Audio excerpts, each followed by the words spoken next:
1, go! Hello, everybody. I am Brandon Carey, and today, after beating the evil sorcerer Zarok in Medieval, we're going to turn our sights to a different land. We are going to go to the Dragon Realms and play Spyro the Dragon, which is an old PS1 game that is near and dear to my heart, at least. And a lot, it's a game that holds up surprisingly well, even today, even in the modern era. So let's just get started.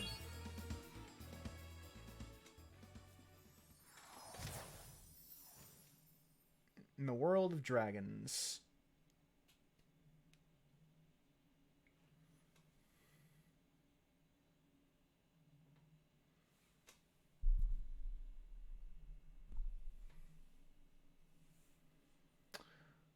Load times in the PS4 version are a bit big. Okay, rolling. Oh, thank God, subtitles are enabled by default. It's been peaceful here in the 5 worlds, or is it 6? For a dragon's age, we now have 12,000 treasure, or... Those numbers will become important, actually, so... What about this Ganasty Ganok character? Now, I understand he's found a magic spell to turn gems into warriors for his cause. I'll take that question. Nasty Nork is a simple creature. Simple? He has been contained in a remote world and is no threat. I love what they did for this remake. Besides, he is ugly. Ugly? That does They it! did a great job at staying true to the source, while adding their own spin on it to kind of modernize it and make it that much more impactful, since they have modern day graphics. And as we go in, you'll see the art direction for this remake is really stellar. Hey, Kelly. Hey, welcome to the chat. Yeah, we are Dragon Daddies. We are going to find all the Dragon Daddies.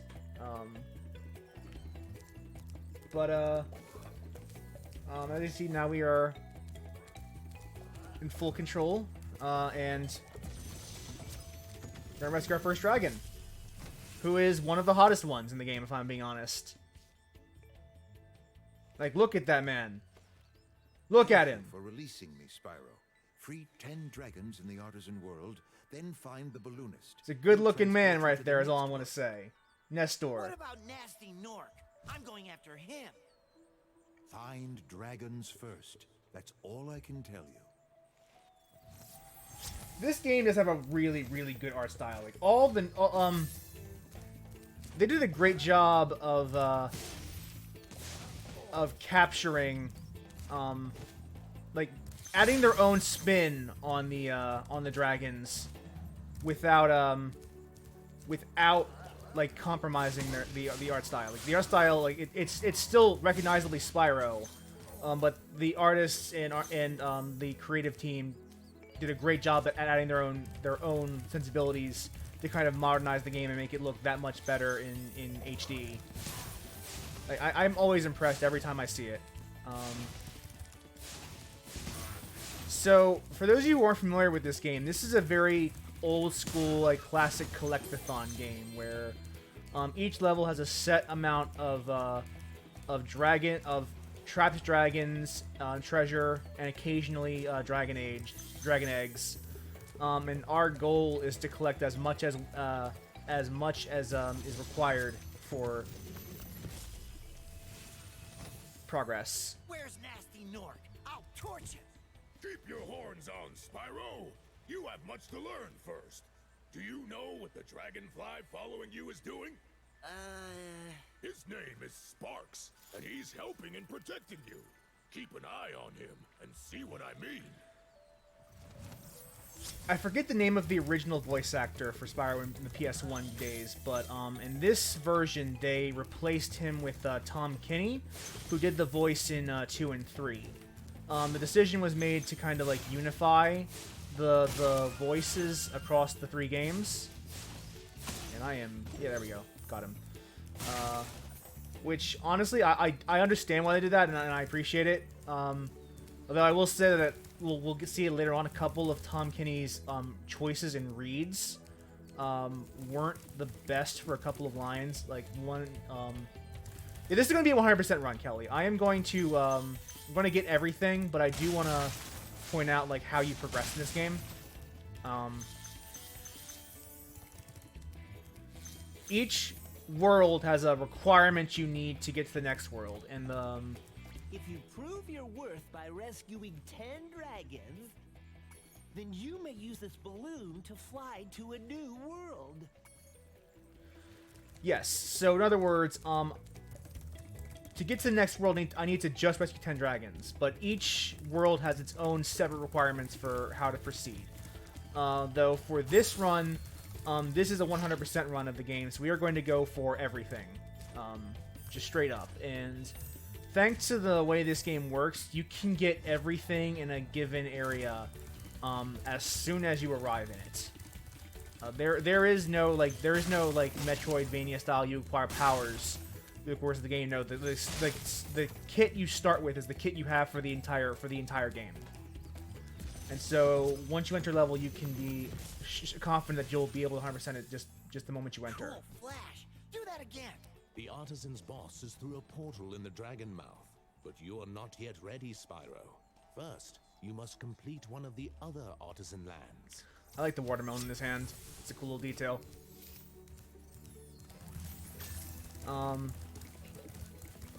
And that's probably why this is one of my favorite of the Spyro games to play, is because not only can you 100% everything on your first go, but this has such a strong focus on just the core mechanics and the platforming. Hey, Spyro, press the jump button twice to glide. And don't be afraid. Afraid of what? Falling from high mountain peaks?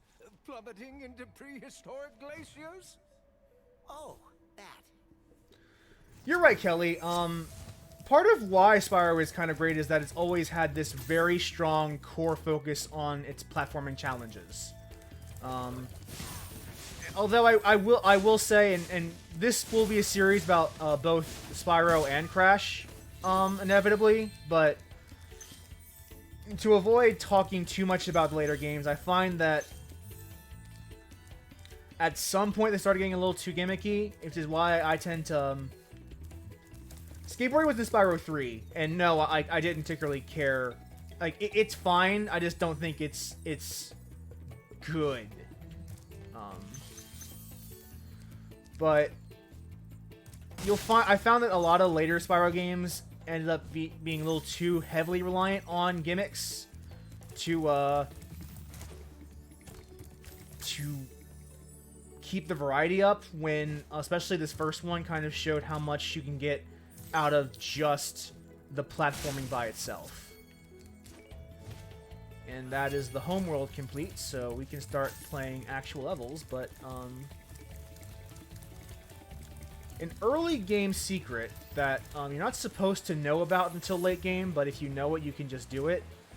If you step on these fountainhead pedestals just one at a time, it unlocks one of the flight levels in the game. This is like the only gimmicky, those are the only really super gimmicky levels in the first game, and they're like something that you'll find in all three Spyro games, are these levels. And the intent in lore is these are levels that these are areas dragons go to learn how to fly. Which is why, like, you have free flight in these levels.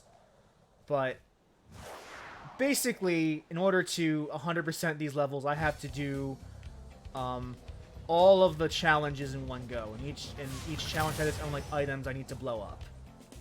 Like here, I have to blow up 8 barrels, so 4 trains effectively. And we'll start with that. And there are 4 different sets of items I have to blow up.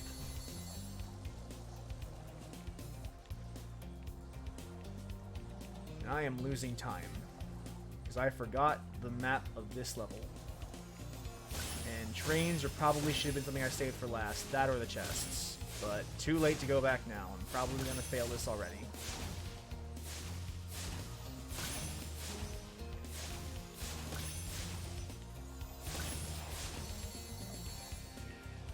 Seconds left. That's not a lot of time, but I can maybe make it.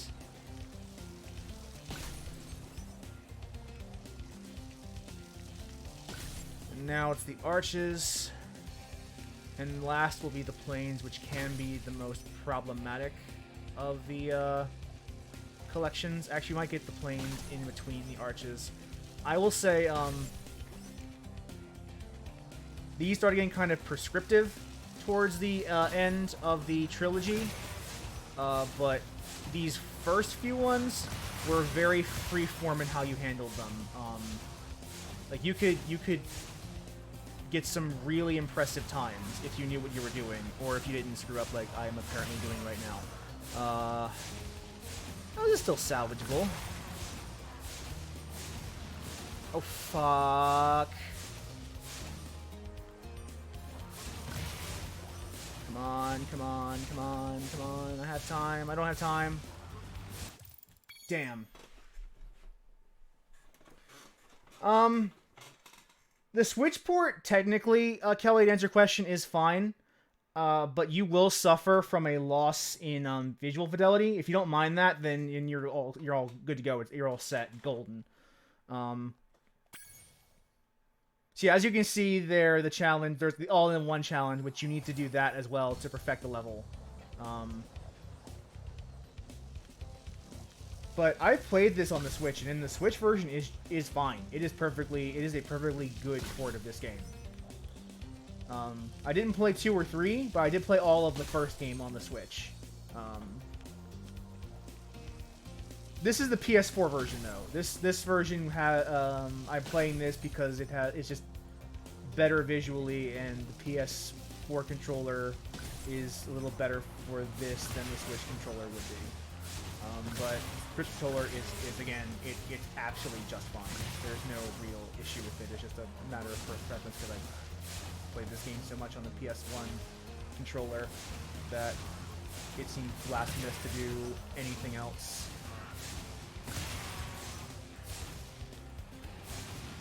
Fucking trying to avoid getting too low for these planes, and it's really screwing me up. There we go. Okay, so I gotta hurry, but this is not unsalvageable. Planes are the worst part of this challenge. Whew.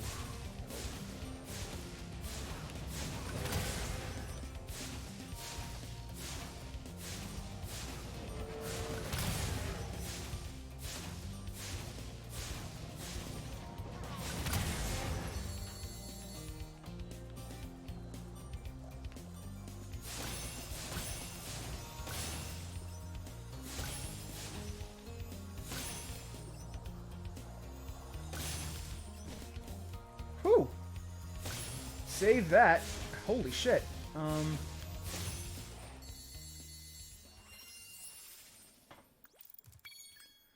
And that is how you do these slit levels. It's just kind of getting them all the way, all of them in one go, which is the hard part.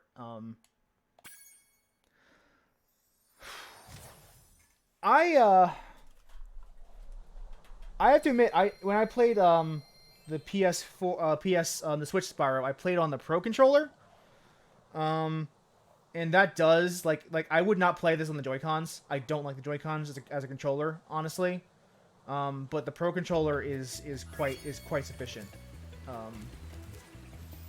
So yeah, if you're playing on the Joy-Cons, I probably wouldn't recommend that. That doesn't seem very pleasant. I don't like those things. My hands are way too big for those Joy-Cons. Like, here's an example.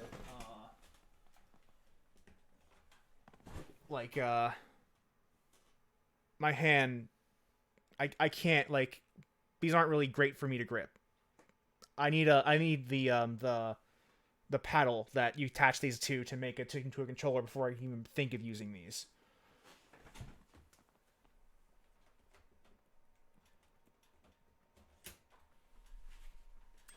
but on a PS4 Pro Controller, it's perfectly fine to play. I would recommend this game on the Switch. It's not a bad port at all. So let's go to our next world. And you'll find that as most peaceful platformers were at the time, like once you know how to beat a level, excuse me, you'll find that these games aren't very long. Even if you 100% this game, like the game isn't very long to play.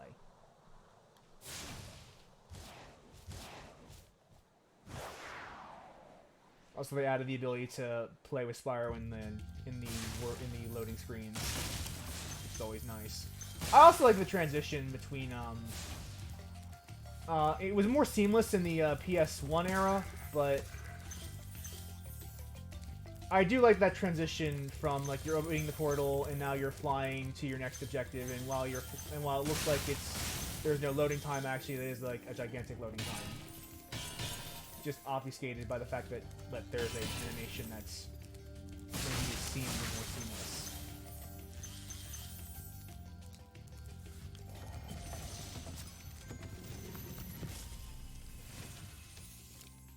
When you free a dragon or step on one of their platforms, you're saving your progress. That could be useful if you run into trouble. Not that you ever run into trouble, Spyro. So yeah, that's another little hint, is that all these dragon platform paths are also checkpoints.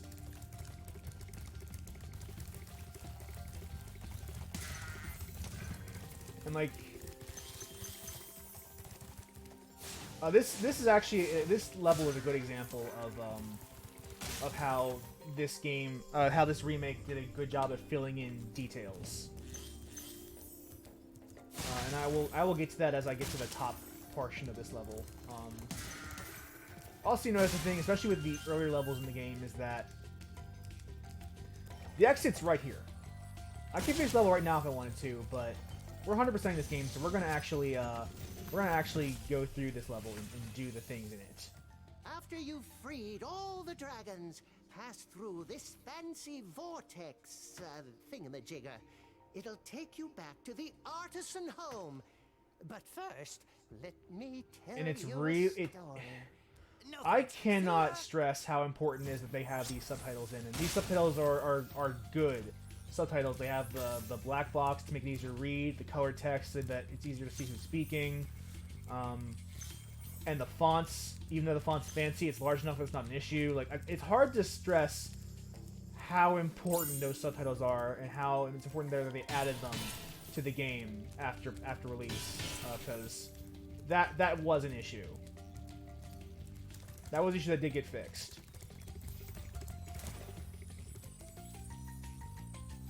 I was pleasantly surprised to see that they were on by default as well.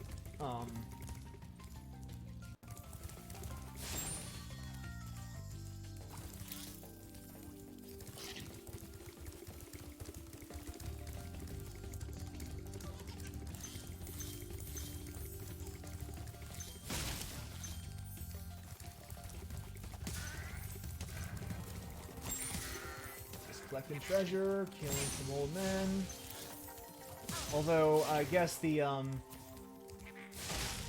lore is that Nasty Nork, our ultimate enemy, the one who transformed all the dragons, transformed these gems into minions. So all of these guys are actually just like sentient gemstones that have been transformed into monsters.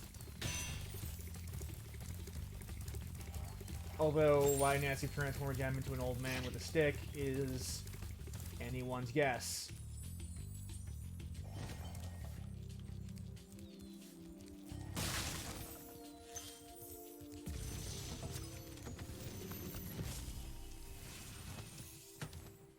Spyro, my friend. I also like how all of the dragon designs have visual indicators that show you like what world they're from. Like, this is the artisan world. This is the world of craftsmen and artists and creative types. And so everyone here is like some form of crafter. Like You'll see Nestor was a sculptor. That last guy was a painter. Gavin, who we'll meet later in this level, is a barista. All of them are craftsmen.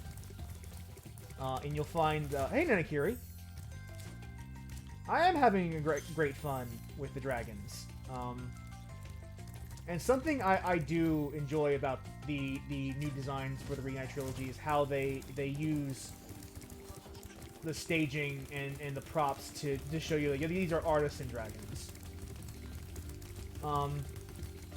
And this blue guy here is an enemy. He's a dragon. He's a thief who has stolen dragon eggs. And so one of our side objectives is to toast them and collect the stolen eggs. They're pretty simple to chase. Usually there are a couple that get tricky later in the game, but for now they're pretty basic since we're in the tutorial levels, more or less.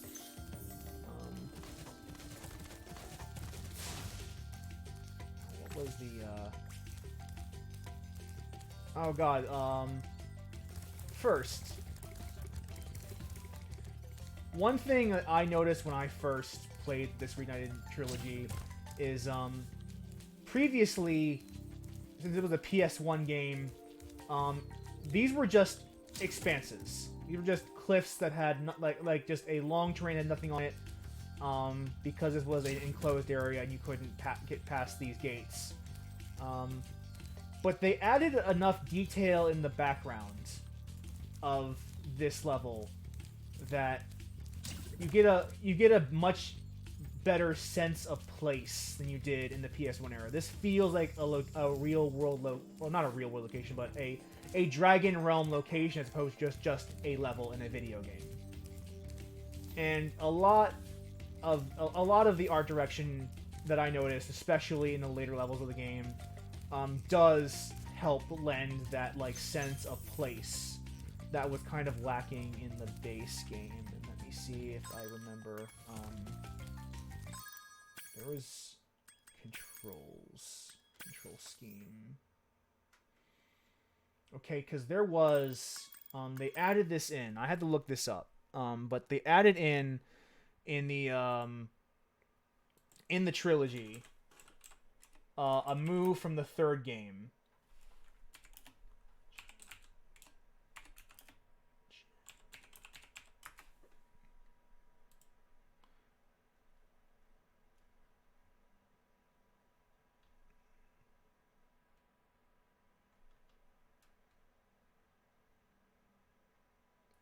They added a technique in the third game of the trilogy that lets Sparks point to gems you hadn't collected yet in the level. And they ported that ability into all 3 games in the remake. Oh, okay. They changed the controls. In the original version of the game, you had to click all the shoulder buttons down to do it. But in this version, you just have to click the left analog stick, and Sparks will automatically point to the nearest missing gem that you don't have. So if you're ever stuck in a level and you don't know where to find the gems you're missing, they added this feature into the game that lets you very easily figure out what you're missing and where it is. It won't help you find dragons or lost dragon eggs, but it will help you... Oh, I missed one up there. That's fine. We'll go back up for a second. But it will help you find missing gems, which can also inadvertently lead to missing dragons. It was a technique that they originally in the third game, but they ported it over to the first and second as well, which is a very, very big help, especially if you're a completionist. His color indicates his power. Also, Hot Barista Gavin is a very popular fan favorite. Sure. Using his biceps as he goes out.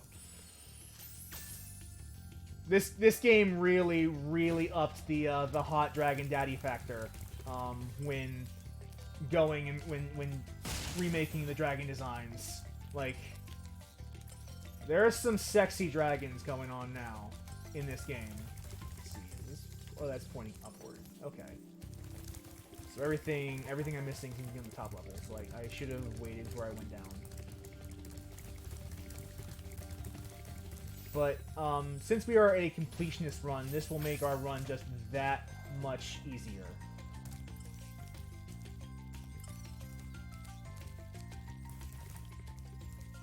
Oh, I see the chest over there. I missed. How did I miss that? It's just plain. It's in plain sight. It's getting sloppy.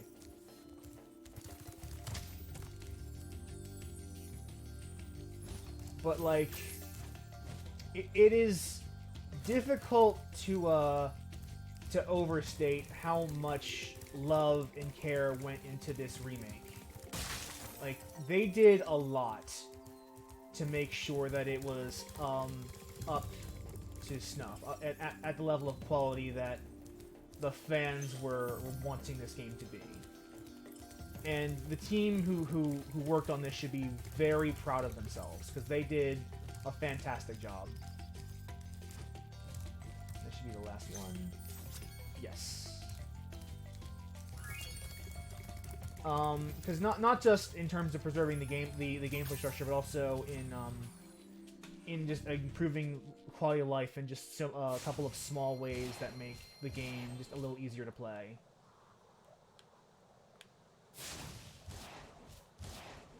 I love the transition between levels. I love the just gliding through the portal back home. That was a really cool transition. They didn't have that light effect. It was just kind of a seamless transition in the original game, but I can dig it. I dig the new effect. So this next level, Dark Hollow, is another one of those. Is another one of the ones that I like what they did for the remake. It's one of those ones where they added a lot of small detail to make it seem like a believable place, as opposed to just another video game level. And you'll see that being a running trend through this remake, and it's something that I'm endlessly impressed by. Like, there's so many, like even if you play the original games, there was so much to discover in this remake that was very pleasant. So, something that this level helps you discover is that shields are fireproof. If an enemy is raising his metal shield to you, you cannot flame him. You have to charge him. And subsequently, large enemies cannot be charged, they can only be flamed. So, it's kind of that little rock, paper, scissors mini, like, sub-game in the game that you have to play, and that does add a little bit of variety to the enemies you fight, because each one has their own little gimmick, little mini gimmick you have to remember how to deal with.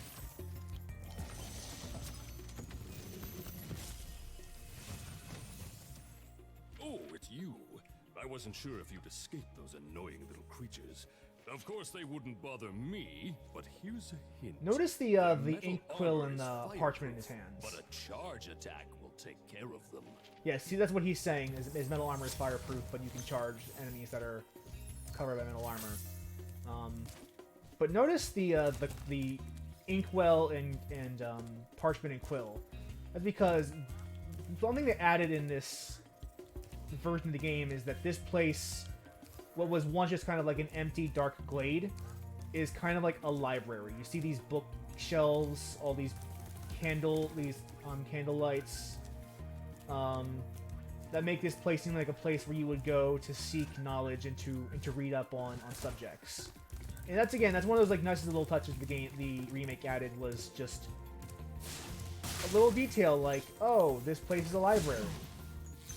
And these enemies, as you can see, I can't attack them from the front because they have metal armor and they're big, which means neither flame nor charge will work, but from behind, I can burn them. So you just gotta wait for them to sneak around, to turn their back to you, and then you can burn them. And that's how you take care of that enemy.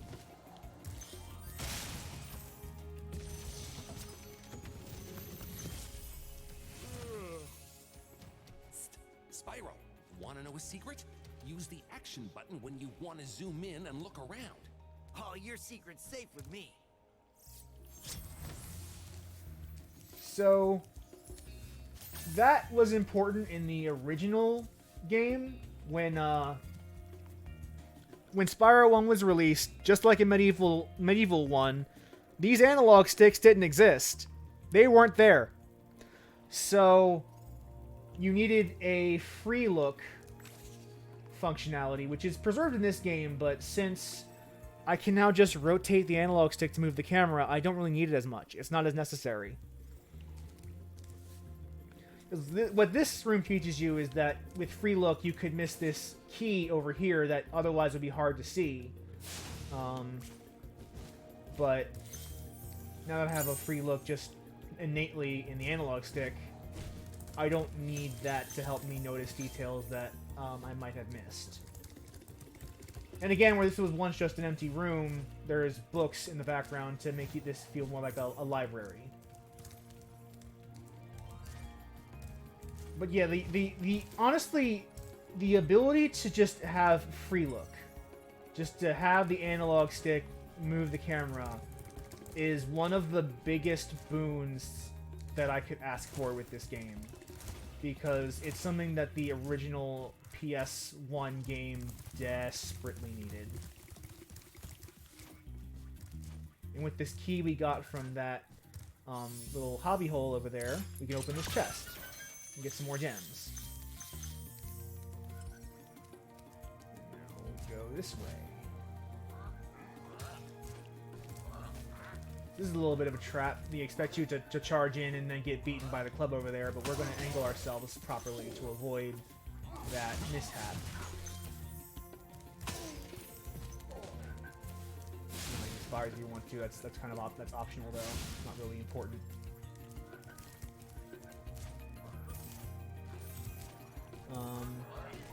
Yeah, this is another one of those things where you have to be aware of what each enemy can do and plan for it, or you'll take some damage. Although, thankfully, in Spyro, as opposed to Crash, you are not super fragile. You have 3 hits before you die. Although, if you fall, it's also instant death.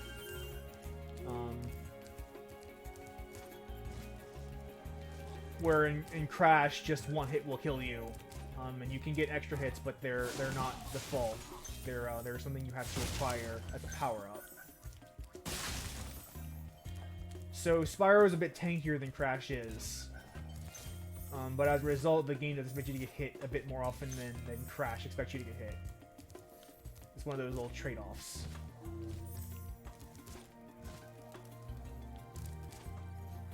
And that's honestly probably why a lot more people have fonder memories of Spyro than Crash, because Crash is very hyper-lethal, whereas Spyro gives you a little bit more breathing room. Big enemies like this Nork with the club cannot be charged, but a quick flame, that should defeat them. And the reason I chose to do Spyro first and then Crash is because Crash 1 is not a great game, if I'm being honest, whereas Spyro 1 still holds up very, very well. But conversely, Spyro 3 is also, in my honest opinion, and people will disagree with me on this to the high heavens, but Spyro 3 is also not a great game, so it's not something I wanted to end on either. Whereas I think Crash 3 does, even though it's a little gimmicky, it does hold up fairly well compared to Spyro 3 in between the two. So it's the one that I'm more comfortable finishing on. It's a stronger finish, and Spyro 1's a stronger start. So that's why we're doing Spyro first and then Crash. Although we're going to switch alternate to 2. The plan is to do Spyro 1, then Crash 1, Spyro 2, then Crash 2, Spyro 3, then Crash 3. That's the plan. Of course, all plans are subject to change.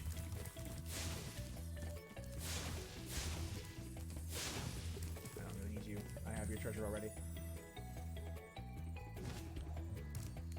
And this is Town Square. The third of the regular quote-unquote levels for Spyro 1. And the last one we will do before we do the boss, Toasty. We're already almost finished the first world in 30 minutes in. We're actually making some pretty quick progress through this game. Although, I guess the layer levels do get longer in the tooth. Still not that long, though. This game does not take a whole lot of time to 100%, which is also, like, if Medieval took 4 streams, this might take the same, if not fewer, streams to complete. Like, it's like Spyro 1, and honestly, the Crash games are also not that long, and I like that bust of Spyro. Begin exploring by He's chiseling it out of with wood, stone, another really good detail. To get a good look. Yeah. So that's supposed to teach you. You're supposed to use the right analog stick to see this over here, which ordinarily you wouldn't. This game does the Mario thing of it does tutorialize things for you, but it also kind of forces you to learn them by doing as well. Like I said right there, the idea is that, like, from that platform, if you free look, you can see that ledge that we glid over to. I don't know how you pronounce that. And that shows you the power of using the analog stick to free look and to avoid missing secrets. You learn a lot in this game by doing, unless there's a tutorial. The tutorial is still there. Also,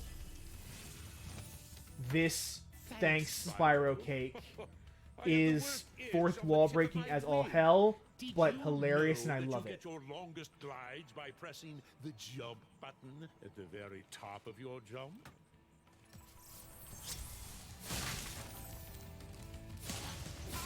I love little details that they added in these designs. Though this is one level that, like, you really didn't need to add much detail to. It was pretty clearly a town square in the PS1 era too.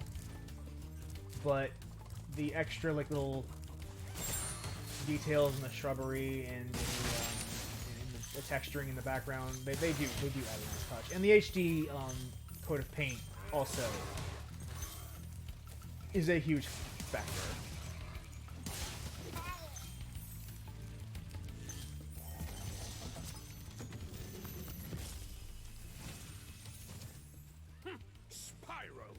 See a man dressed in blue running around here? He's a thief, and he's stolen a dragon egg.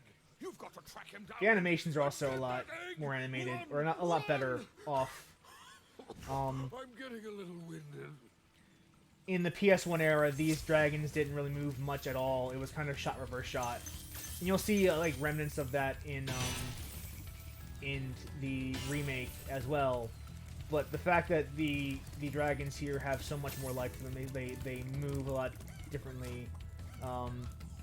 They have animation, they have kind of more life to them. It definitely adds. Oh, got him. Yes. I thought I missed. I thought I was going to miss that. But, you know, we got him on the first try, which I almost never do. So I'm happy about that. But now we have to go back up there because the thief isn't the only thing up there. And again, if I wanted to end the level, I could just do it right now. But we're 100%ing this game, this run, so we have collection to do.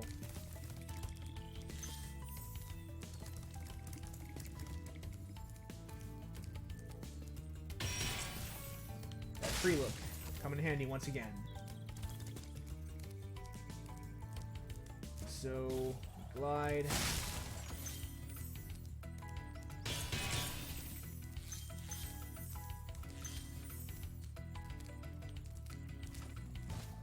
And over here. And yes, this little hidden alcove. Not really hidden because you can see it from the from over there, but if you're not paying attention, you don't know how you get up here. Thank you for releasing me, Spyro. You can always check your progress by accessing the guidebook through the pause menu. So there's a little fun fact. In the original game, there were a ton of dragons that didn't have any hints, so they just said thank you for releasing me. And the remake gives even those kind of not like filler dragons some life by giving them either a little extra quote or like or just some personality that you can at least latch onto. That is one of the things this remake did a lot, is just adding personality to the game that either wasn't there or was only hinted at before.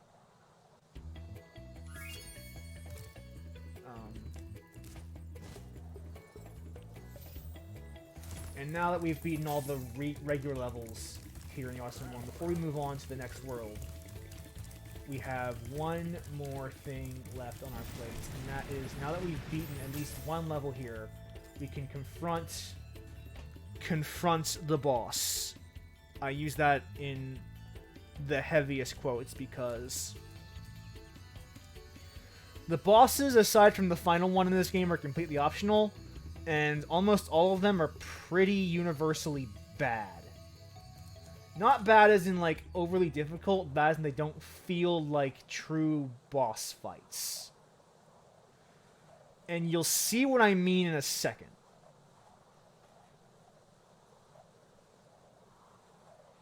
I do like the change in the lighting as well. Like I do like that it's not just because in the previous game, Spyro's model was the same and the lighting was the same because of the PS1 game, but here, since it's a sunset, they do add a darker, like dusky texture to the lighting, which again adds just a little bit to that sense of life. Those little details that do matter, especially when you're uprising something to HD. These dogs were always a pain, and I'm always scared to death of screwing up when encountering them because they are deceptively difficult opponents. Because their range is fairly significant. Yes, that is the something I'm always afraid of happening. But it happened. Nothing I can do about it.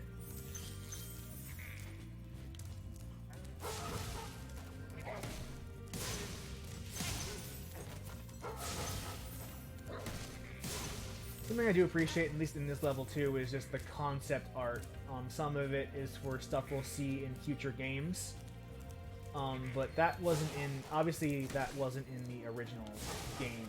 But it was added here, and it's another little details that I can appreciate. Just breathing just another ounce of life into what were previously just kind of geometrical shapes.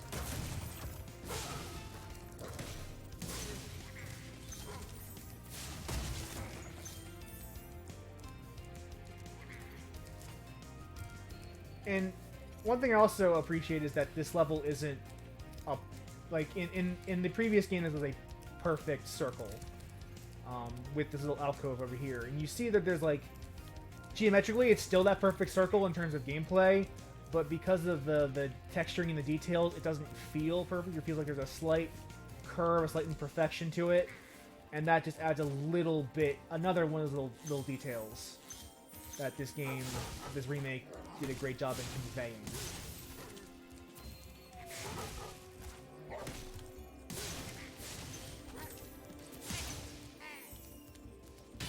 Someone who played this game in the PS1 era for so many times, I play this game about once a year.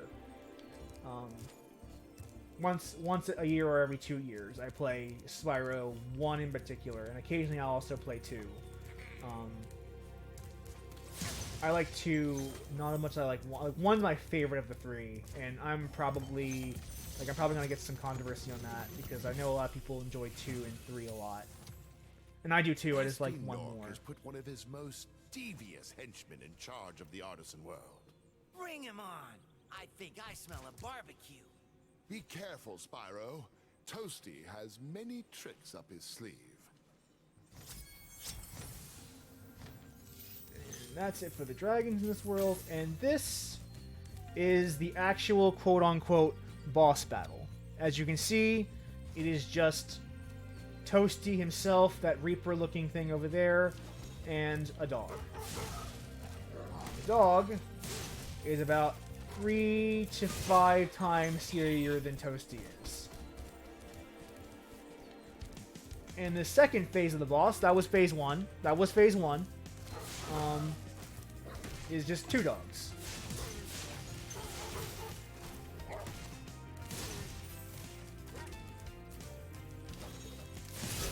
That was phase 2.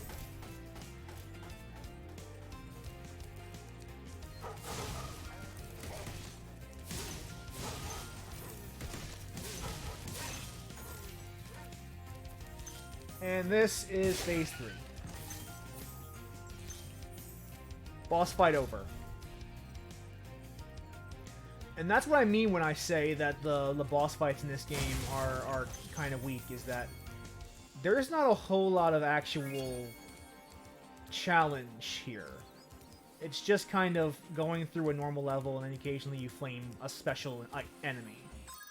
And you'll notice, like, it's only 100 gems. I didn't get a whole lot in terms of, like, treasure or dragons. So if you're not playing 100%, it's probably just better off. You're probably better off just not playing this level. Like, if you're just playing to finish the game, you don't play this level. You just skip it and go on to the next world. Because the one dragon 100 gems is just not worth your time.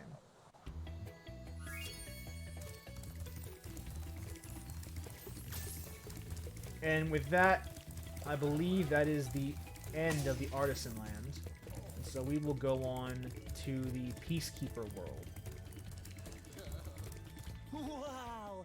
I see you've been busy rescuing dragons, Spyro. You may travel to the Peacekeeper's world if you like. Are you ready to go?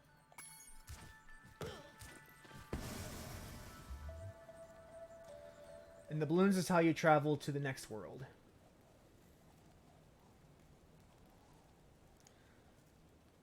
And this is how you actually make progress in the game, is you get the requirements you need to get to the next level, and then you, once you save those requirements, you travel to the next home world, and then you get to until you get to the end. But we're just gonna, since we're already going for 100%, we're just gonna naturally have those goals met by the, like, usually by the time we talk to the balloonist. Like, you'll see later on, we'll have enough treasure and dragons that we'll be able to start just straight up skipping like whole worlds if we wanted to, but we're not going to. We're going for 100% completion, so we can't skip anything. And this is the Peacekeeper world.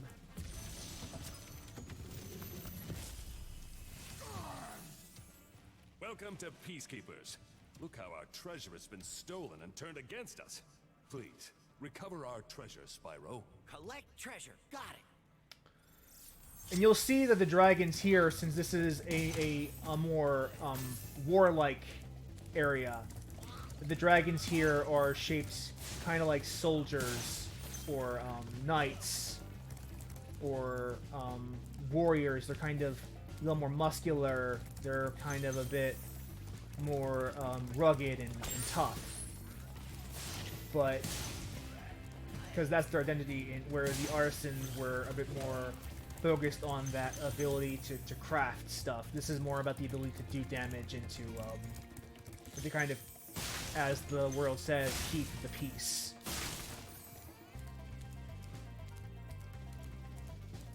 And we're gonna use... No, we're not gonna use this one. This one we're not gonna use. We're gonna use a different cannon later on. These cannons are actually valuable tools.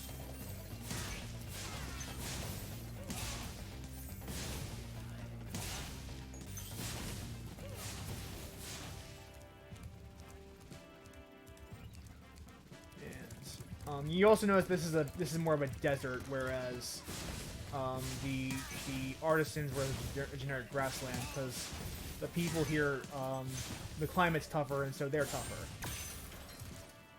The Magic Crafter's world is far away and very dangerous. Maybe if you find 1,200 stolen treasure, I'll show it to you.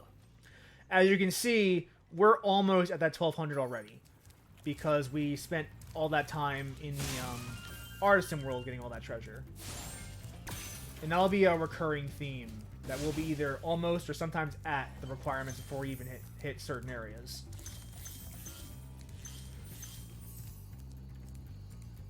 Pick up the gem, thank you. Nice.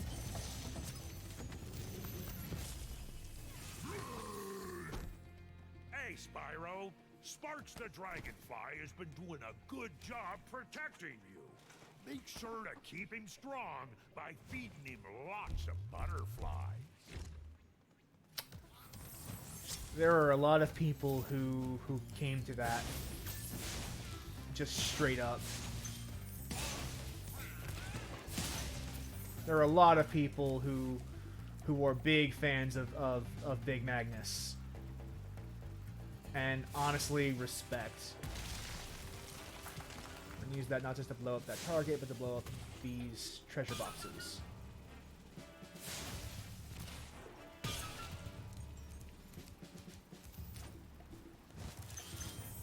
As you can see, that is the boss, Dr. Shemp. That is the boss area for this world, and we will probably do that last. Because the bosses tend to be pretty good finales. Despite the fact that they're not really good bosses.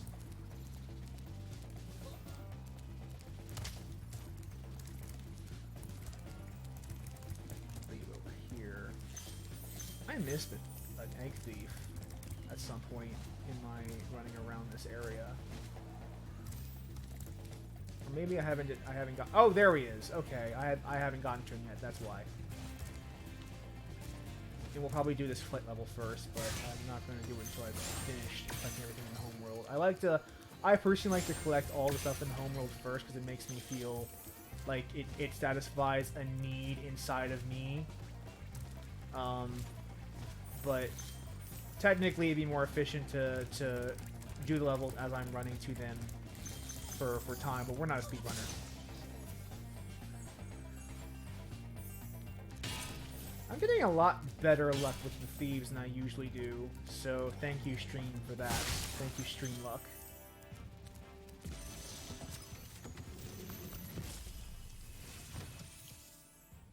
Well done, Spyro. Holy shit, you're hot. Fulfill your destiny. Destiny? I just want to kick some. Just toast those enemies and collect the treasure. Love the cut. That's a clever little funny cut. It's funny in the in the original version. It's funny in that one too. In this one too. But now we have the key, which we will need. So we're going to do a short glide over here. Ooh, that was a little close.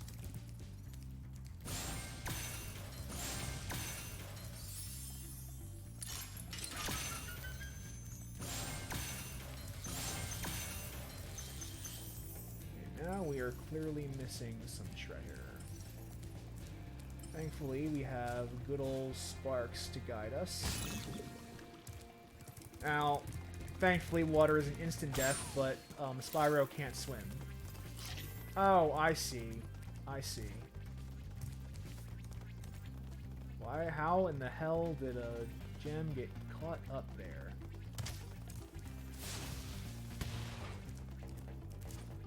It might get up there.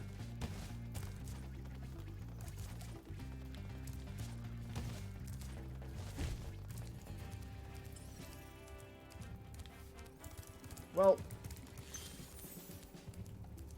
we'll just come back and try to get that gem. If I think the enemy, when I killed the enemy, it knocked the gem up there. So we'll just have to come back after we finish the flight level and then get the gem, which is fine. That's not a big deal.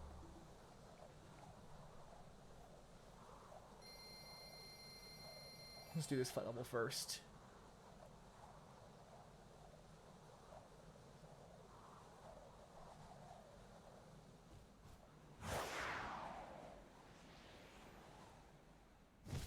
This one was kind of hard if memory serves. The rings are always the first one you get in this one because they're just right there. Might as well go for the chest since they're also kind of just right here. Ooh, flying is hard. Like that's a little hard to maneuver. Ooh. Oh shit, yeah.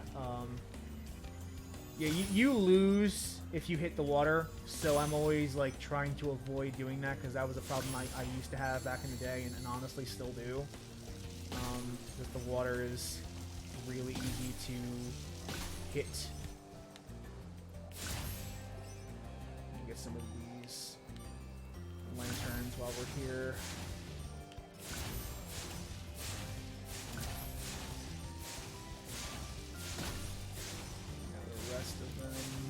Oh no, please don't fall. Fuck. Damn. This one is one of the harder ones. This one is pretty hard. So forgive me if it takes a couple of tries. Forgive me if I get quiet because I don't need to focus, but focusing helps. So we're gonna get these two. Get them some extra time.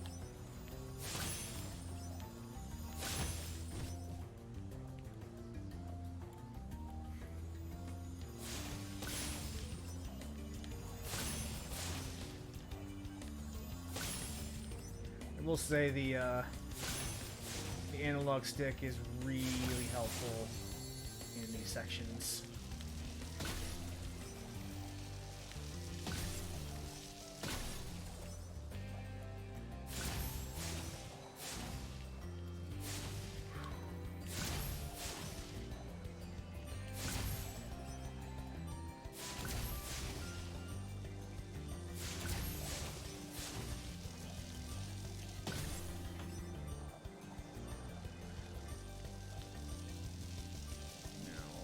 I did this right.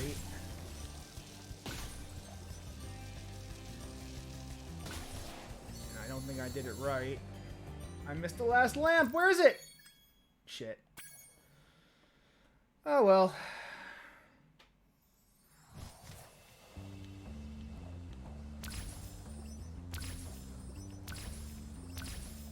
Yeah, I've always found these tough. Okay, I think I see the ones I'm missing.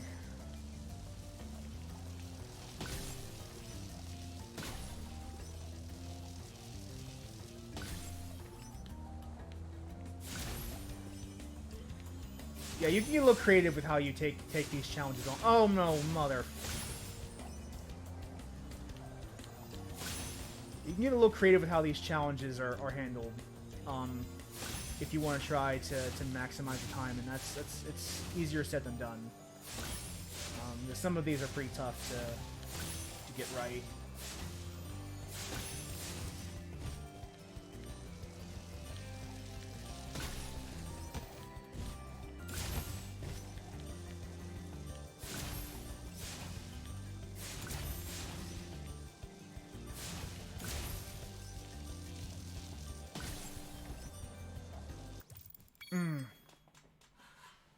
Damn.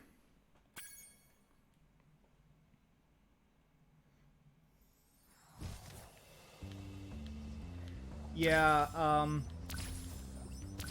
not gonna lie, the flit levels are probably the hardest ones in this game by far, is because there's such a discrete failure state associated with them.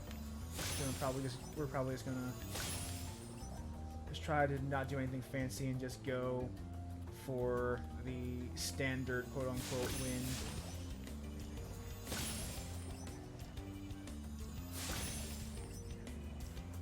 Thank God for the soundtrack, though. Just try to cut the fancy bullshit and just get right to the point. I think what I need is the extra time from the arches to do the lighthouses.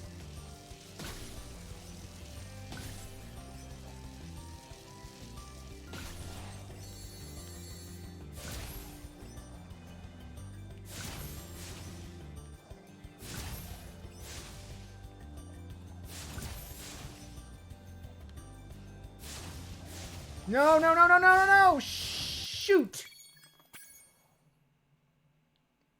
I was afraid of crashing into the lighthouse. But I probably would have made that. It would have been close, but I probably could have gotten it done.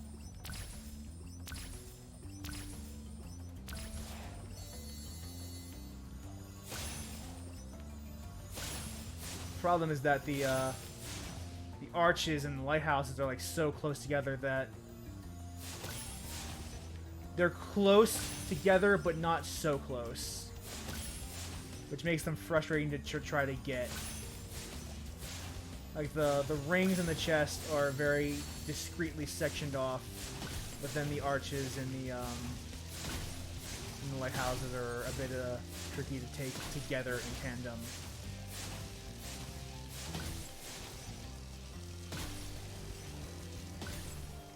I do like a skybox in this area though. It's really nice. It's really cool.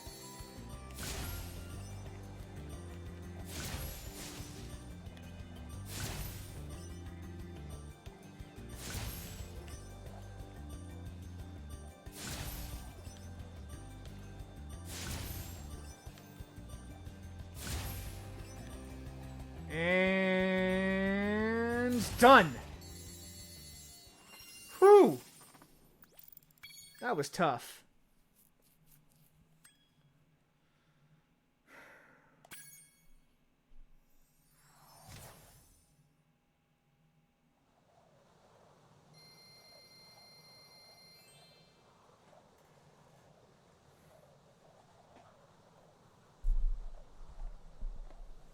That was tough.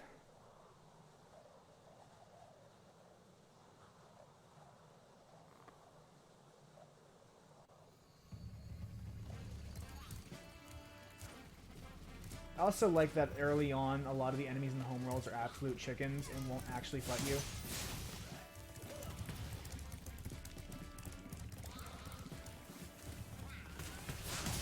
Yeah, that's what happened. So let's go into Dry Canyon.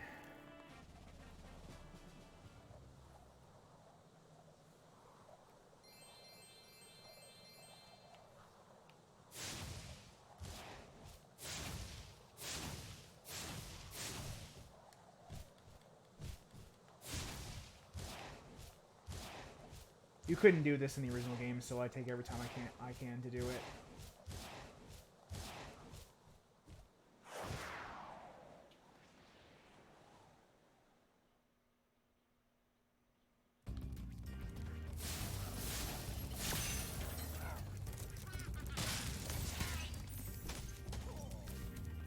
So the Norks have guns in this level, and they will in later levels too.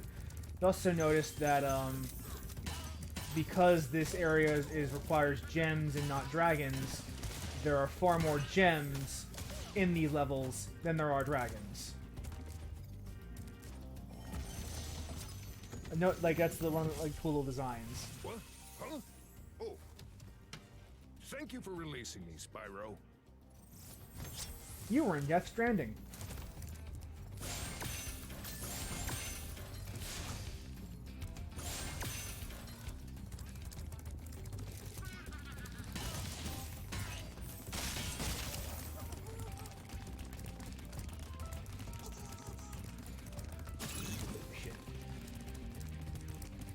Falling in the water. Not a good look.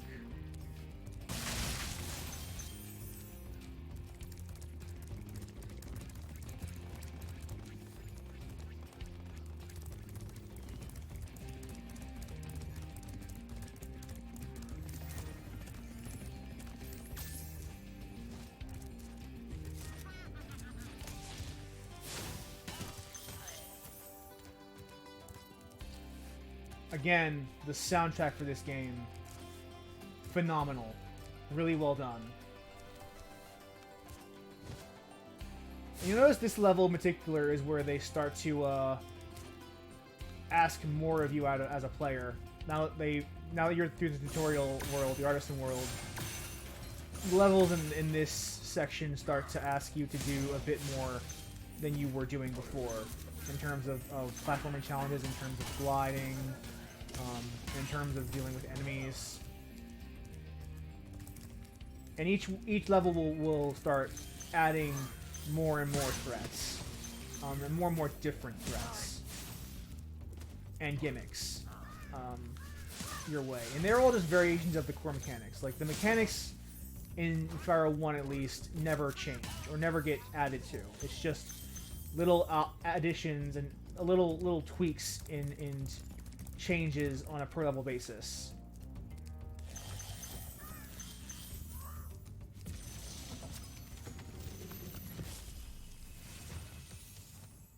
Is that you, Spyro? Are you the young dragon I've been hearing so much about? Ever since you were a wee puff of smoke, we've known, You've known... I forget. Same. I think your name is Ivan. If it's not, then it should be Ivan.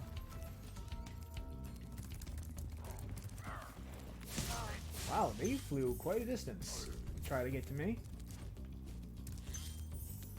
Now, there is no point in me going over there without a key, so we're probably going to skip it for now.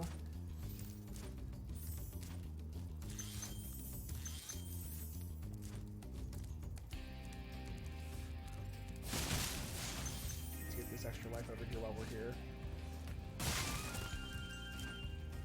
Or not. Attempt number 2.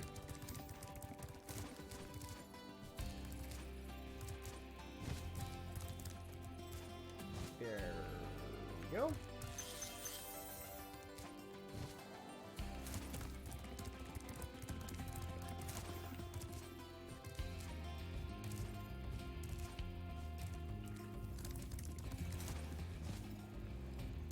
These are always interesting boxes. Once you burn them, they're on a set timer, and if you're too close to them, they will hurt you and do damage. But then they drop a bunch of gems when they're finished. Oh! I did not see you there. I did not use my free look.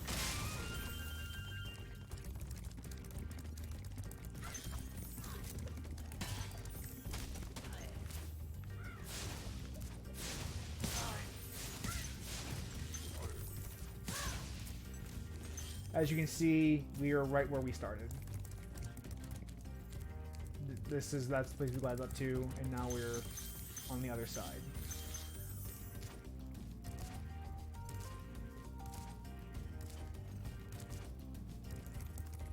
Let's steal you real quick, and then get our checkpoint from this dragon over here.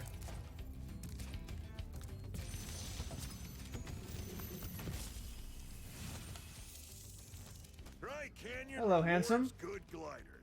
You are a good glider. Hey, Spyro? I was born to glide.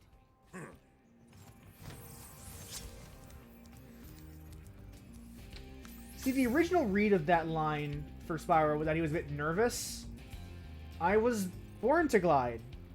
And Tom Kenny does the more excited version of that, and I'm not sure that was the right tone for that line. And there are a couple of other line reads that were a little more questionable, but that's really a minor thing. Not really a big deal. So what he means by good gliders are rewarded at Dry Canyon is that this is actually a fairly tricky glide to pull off. You kind of have to commit to it, otherwise you'll fall. Is that if you glide over here, you have just enough height to make it up here. And that is the trick glide that this level has.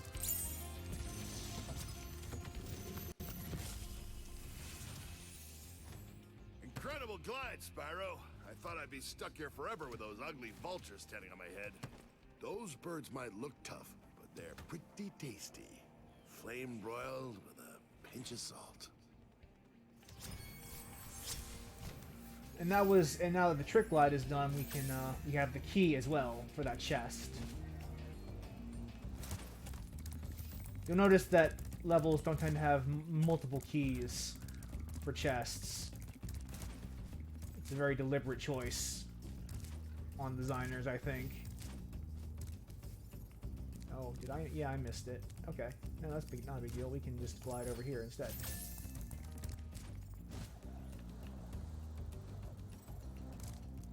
E.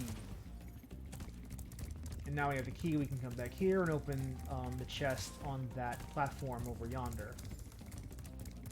Also note that because Sparks is low on health,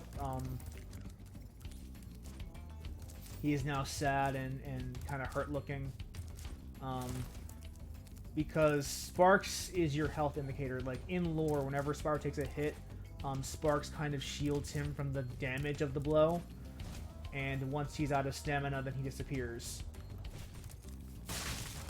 And the next hit Spyro takes at that point will be lethal. For But now I have 1 hit point left before before I am in any real danger. Also, while Sparks is out, he will automatically pick up gems that he is close to, which makes the process a little bit faster.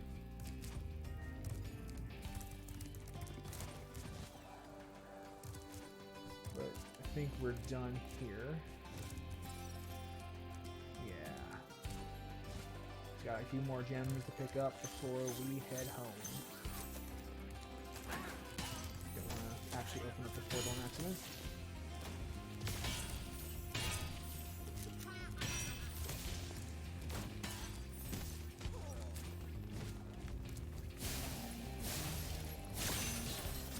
And we're done.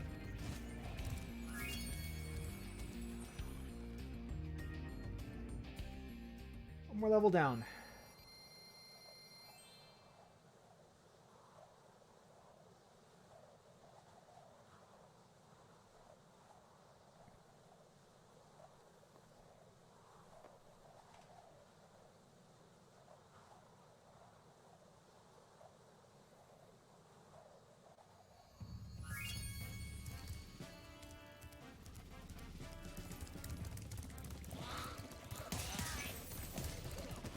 Kill these ones for some health.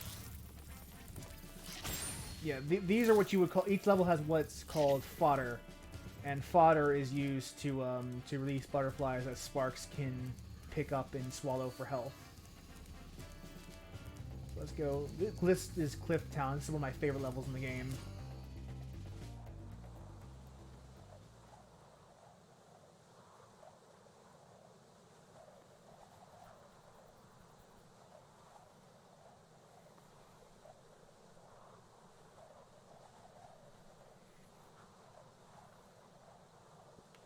Load times actually are kind of fierce.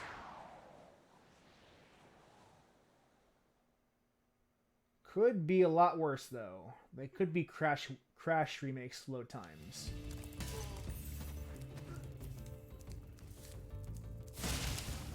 Always check the spring you come in just in case you miss a treasure. There's treasure on the side, but we'll come back to that later.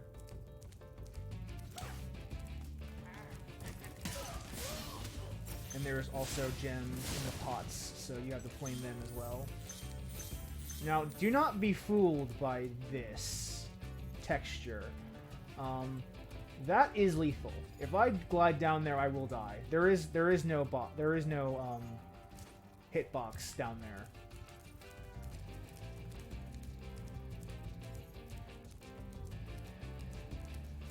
So don't be fooled by the fact they did like that. That's probably like something that was a bit of a mistake. Is that they add this very believable looking texture, but that's just a skybox. That's not actually a place you can land on, even though it looks like you should be able to land on it no problem.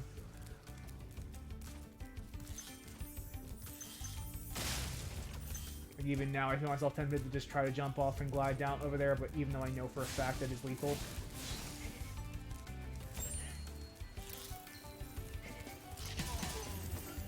Also note those capes are metal, and therefore I cannot flame them. I must charge through them like a matador, which is kind of funny.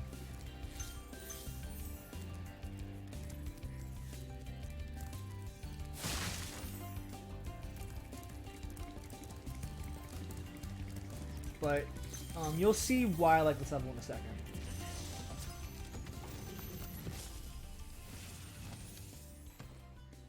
How's a dragon supposed to flame metal armor anyway? Remember, Spyro, flame won't work on metal, but charging with your horns, that should do the trick. Again, like the PC dragons are a little more warlike than their artisan counterparts, and that's a nice little detail that they add in the game. Like, you notice he had a club or a hammer. Egg thieves. Over dangerous terrain. I want to go the other way around because I think it'll be easier.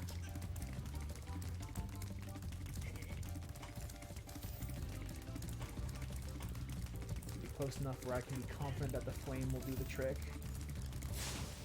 Damn. Yeah, this is what I'm used to with dragon eggs. There we go. Gotcha. Note that this content is not for kids. I swear a lot on this channel, so you'll have to deal with that. Parents, I'm not here for you or your children. Fuck your children. Your children probably suck. Probably still wearing diapers.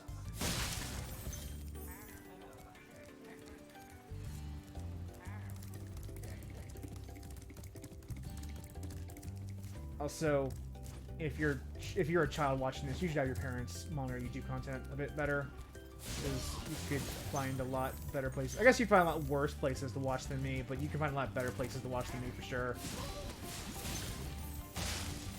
Like, I'm sure Caillou is still on the air for whatever reason,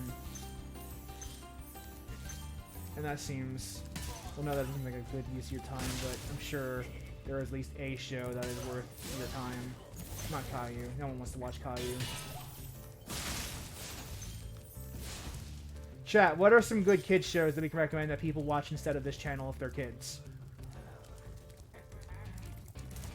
Any ideas?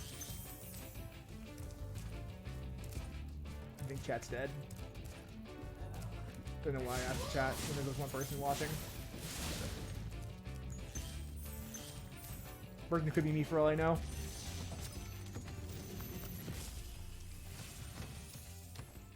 Hey, what's on the other side of that river? Why don't you glide there and find out?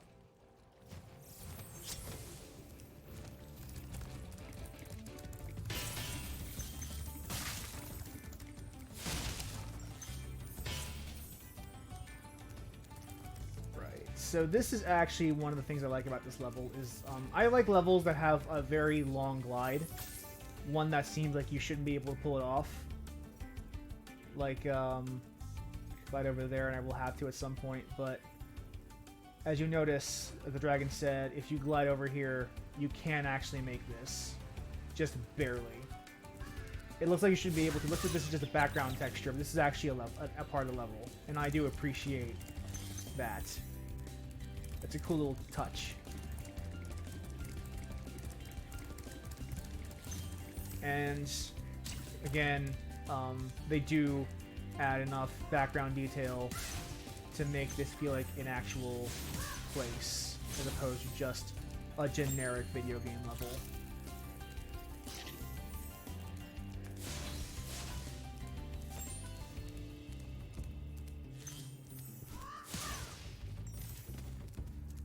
Vultures make for particularly tempting targets.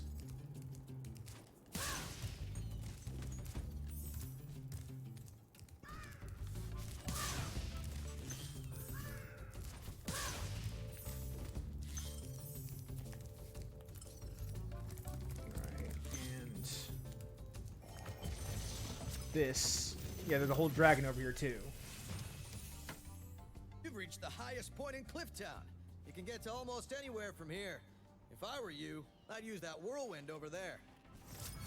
Now that the dragon has been free, that actually triggers this whirlwind, which I can use to get back up here from the lower level, even when I come back for a revisit. We're gonna make use of that in a second as well. So we need to glide behind here because there are actually gems here that you will miss if you don't glide back here. Again, if I want, like, this is the thing that Spyro does as a really cool little gimmick, is that you can, just finishing a level is actually usually not that difficult. But if you want 100%, you have to do some hunting. It's not as easy as just finishing a level. You have to actually put some work in. So we're gonna glide over here. And give us these gems. Glide over here to get these gems. Come back to the whirlwind because we're not done with that cliff top yet. Should actually be able to make this glide over here. Yes. shouldn't... I think I don't need... No, I need to actually get up there to make that. Okay, that's not a big deal, though. We're almost done. Should be able to get it from here, I think. Yes. And now we toast this rocket, which will blow up that box over there. And that's the 25 gems we're missing.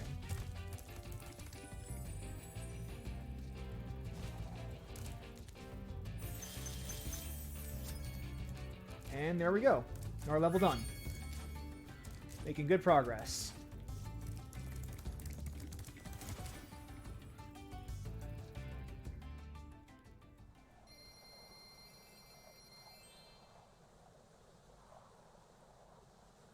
Making good progress.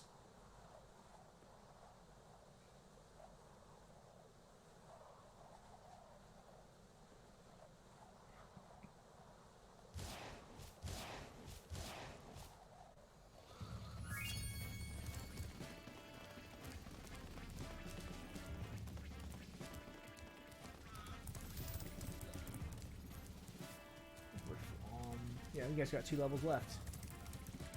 In this world. Let's go into the ice caverns. We're making good time. We're already almost thoroughly through the game, and this is only our first stream, and we still have 40 minutes left. So we should be able to get at least a decent chunk of the Magic Crafters world done as well before we end the stream. Which I am glad for.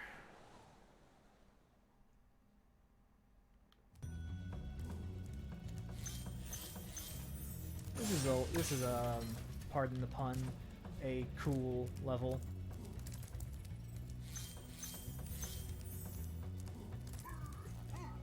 I see you flexing. Burn.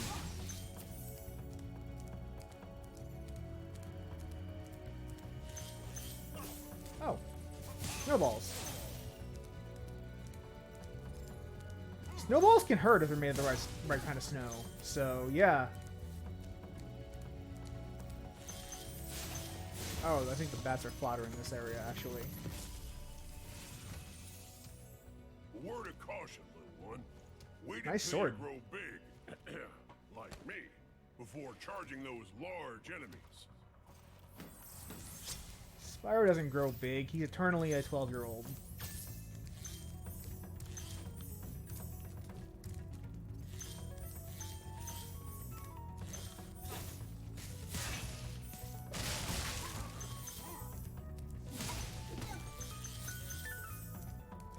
Although my younger self thought there actually was a way that you could make Spyro grow older so he could charge large enemies at the time, because I'm a child, and children think silly things.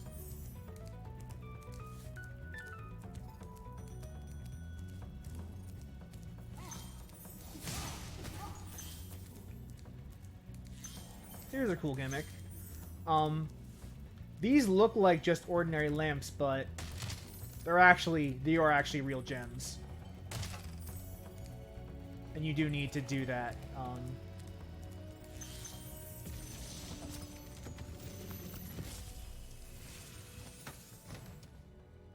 Spyro, some big Norks up ahead are wearing armor.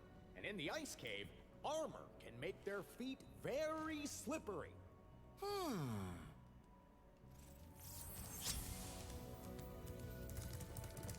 Indeed. That dragon's advice will come in very handy in a second.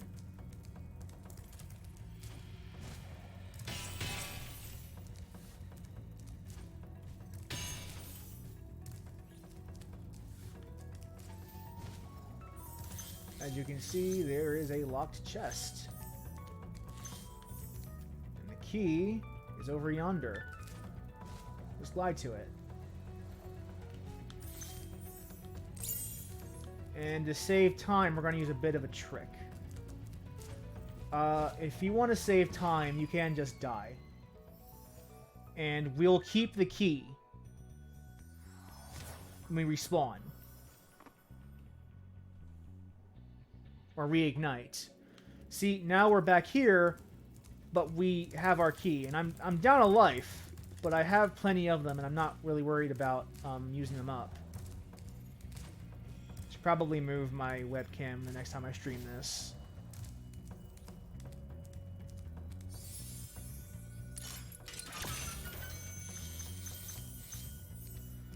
But instead of having to go all the way back through the caves, we can just die, open the chest, and then proceed as normal. No need to waste anyone's time.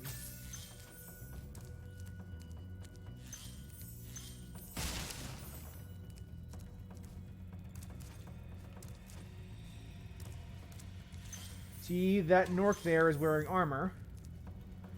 But as our good buddy said, armor makes you slip and fall. We will hopefully not make that same mistake.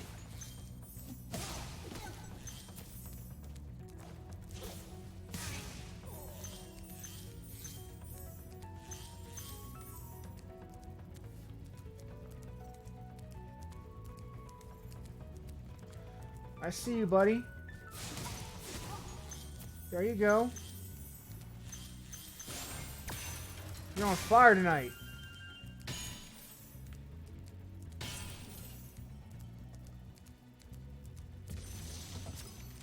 Andor.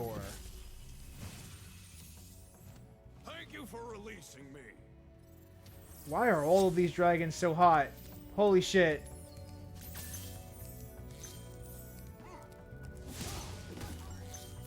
See, and this is where we would have had to come out of if we had just kept going with the key. Just to save like a minute or two of backtracking. It's just easier to die and go and respawn than to go through all that.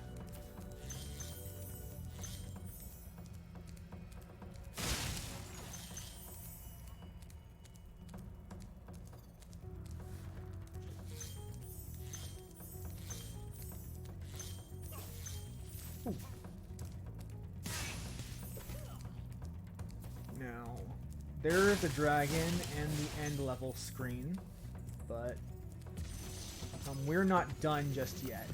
Oh, hey, Asher. Thanks for freeing me, Spyro. And now, where was I? We're not ready to finish the level just yet. We still got stuff to do. So we're gonna do that stuff.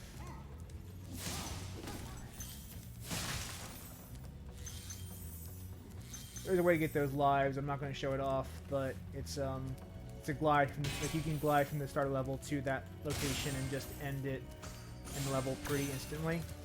Like getting those lives and just hitting the exit level platform. But Spyro's a collectathon. Just finishing level does you actually like less than nothing, so we're not going to do that. We're going to actually collect. Because we need to be at 100% to get the final bonus area. Fall.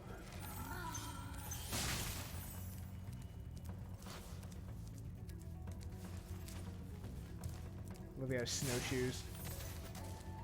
And fall.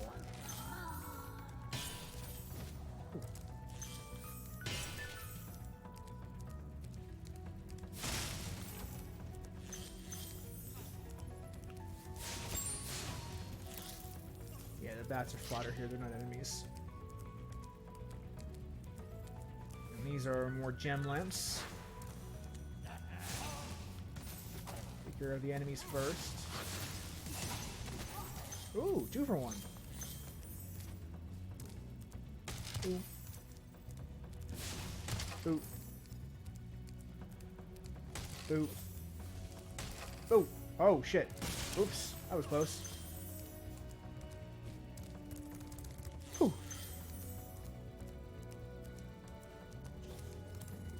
Continue up here.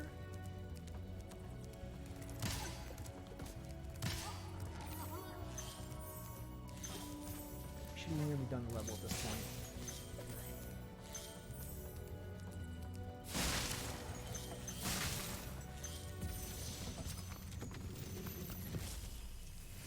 Ragnar. You've done well, Spyro. Some dragons thought you weren't ready, but I knew they were wrong. I'm ready, all right. Ready for what? Alright, so there's the last gem, I believe. And that is level complete. Let's go home.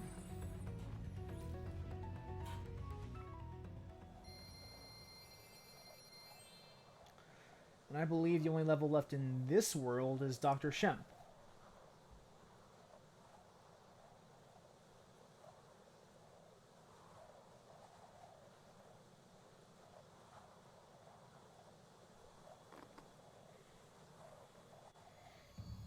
I think the thing that surprises me most about this remake is just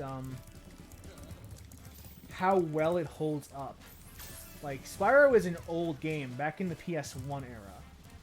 And so the fact that all they had to do really to make this game playable in the modern era is just give you free look for the analog stick actually tells you a lot about this game's design and how enduring it is.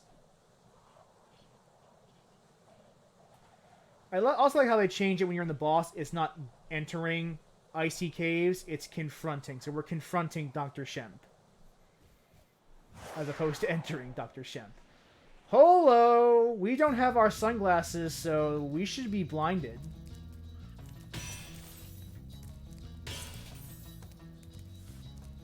And unlike the guys who stop, these guys will just charge at you until they fall.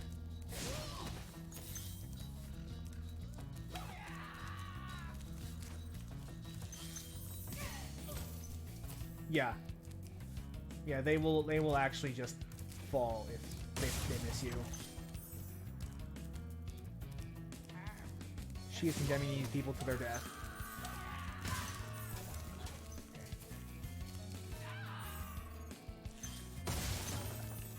Why did you do that? Why'd you kill yourself? There's so much to live for, Gary.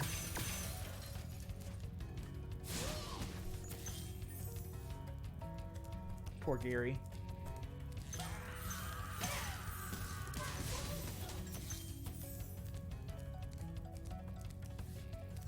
Did I get Gary's gem?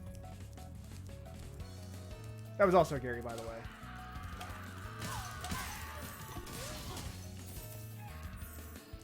Well, there's Gary's gem. Gary dropped the gem that time.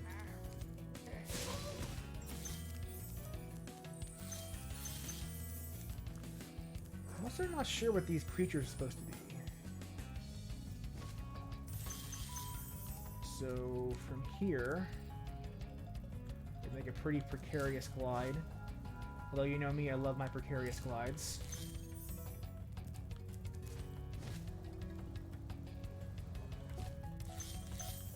And now we have the key, we can make a less than precarious glide. Just a challenging one, but not a dangerous one.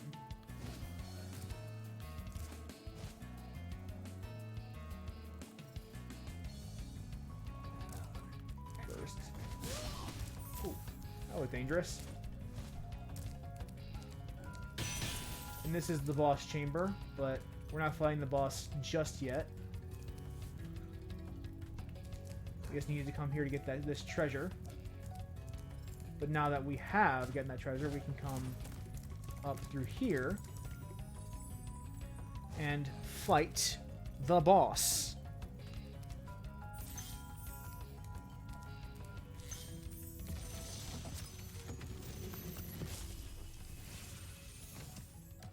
Ooh, backhanded dagger. Cool.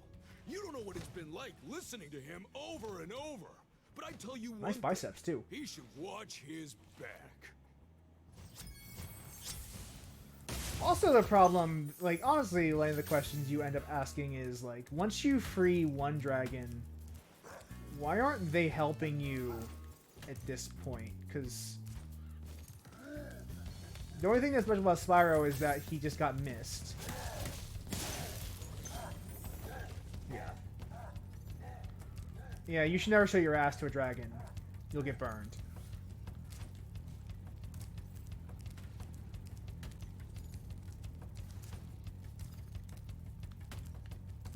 Ass dragon.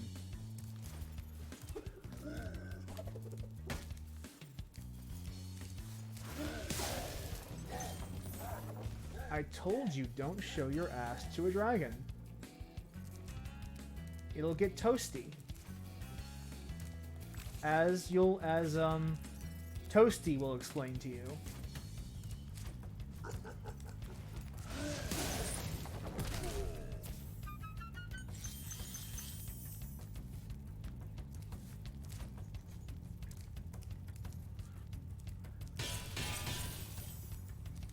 Where is the chest? Yeah, here is the chest.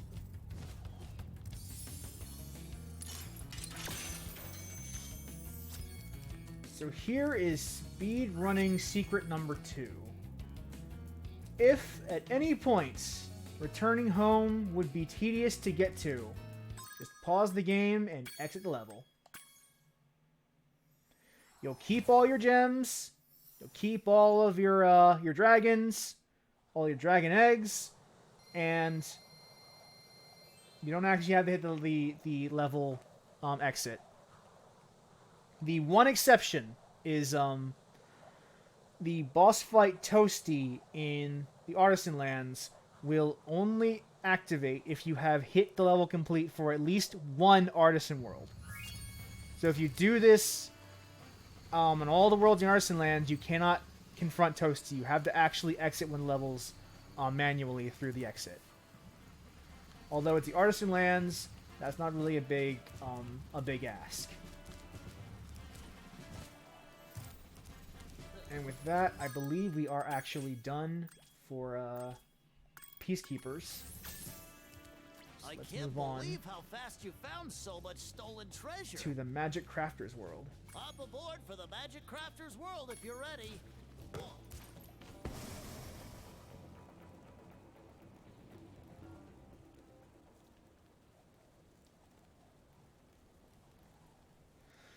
So there is a very unique requirement to advance in the Magic Crafters world.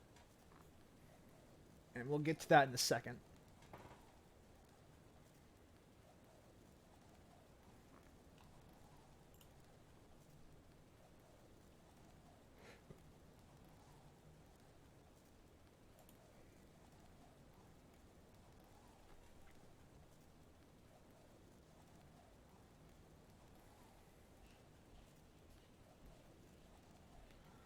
I love the aesthetic of this world, this mountainous, snowy terrain. I always love like snowy levels in video games. That wasn't that hard. That's usually annoying. These are usually annoying to kill, but not this time.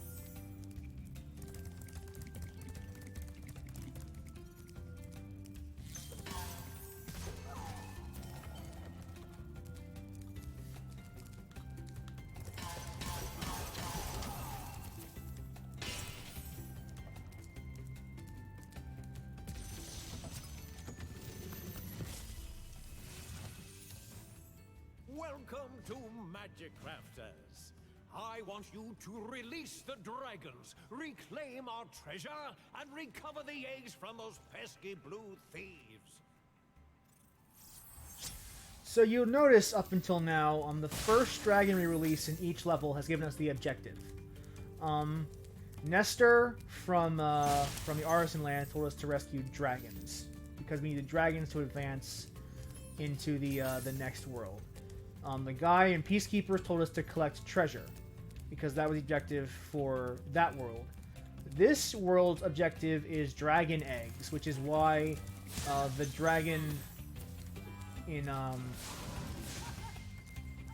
that we just rescued made it clear that one of our objectives is to save the dragon eggs. It's also a little cruel to have the metal armor guy next to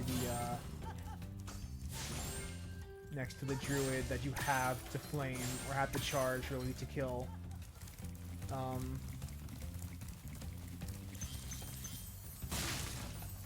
Because otherwise he'll... Yeah, that is one of the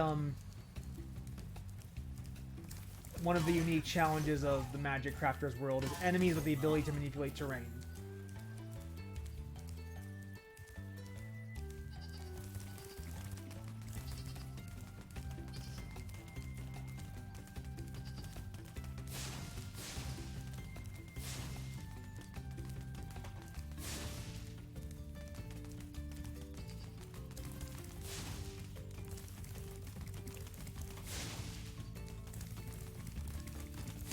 There we go. Never been great at the egg thieves, but I'm doing fairly well in this run. So as you've noticed already, but just to make the point clear, these druids can't actually hurt you, but they do move the scenery. And when they die, the scenery resets to its base configuration.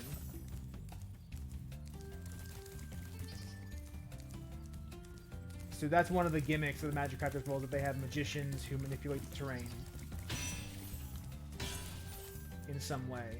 And this other gimmick we'll see in a second, Dragon will explain. When you see arrows like these, you can charge along with them to begin a supercharge. Supercharge? Excellent! Go ahead, try it. And Supercharge is one of the more enduring mechanics that Spyro games have had. It's been in every single one of the games. And it's a very, very powerful mechanic. Oh, I don't have the key, so this is a waste of time.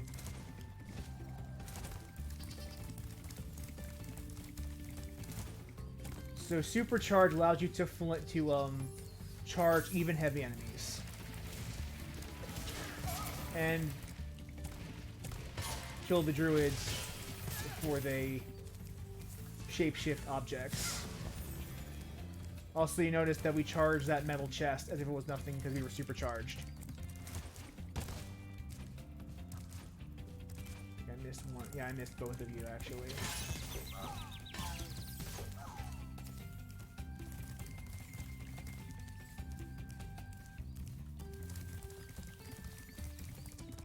But that is the other big gimmick of this area, is the supercharge.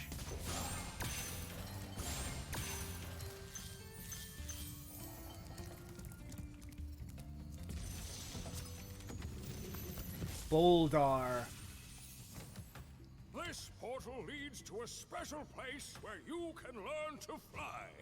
I remember when I was a young dragon, earning my wings. Learn to fly. Got it. Also, you'll notice that where the artisans were all like craftsmen and people who created and made things, and the peacekeepers were all like warriors or knights or mercenaries. The Magic Crafters world, which is the place where, as the name implies, the dragons get their create their magic spells. Thank you, Spyro, for recovering so many of our dragon eggs. Hop aboard for the beast. Would you like to go? So, as you can see, I've already satisfied the requirement for dragon eggs by completing the other levels. But that's no excuse to shirk off on our duties. We still have dragons and treasure to collect and save in this world as well.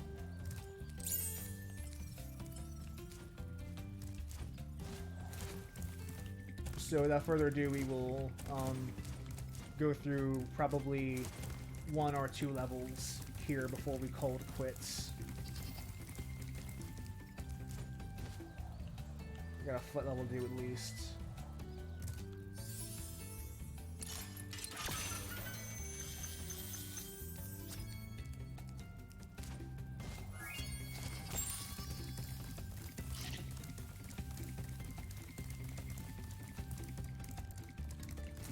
And let's just do the foot level now and get it over with, because these are usually the hardest levels in a given world.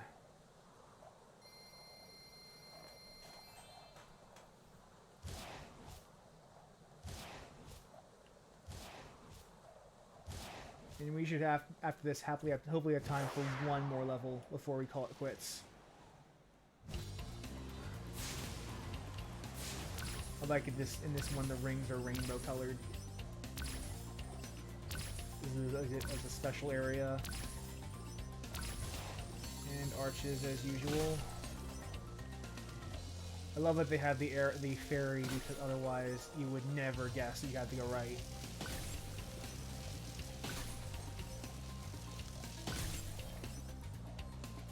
This is probably one of the... Actually, this one's looks like it's a little more linear than the other ones are, but I don't remember how it ends. Okay. Okay. Whew! Holy shit. That was, a test.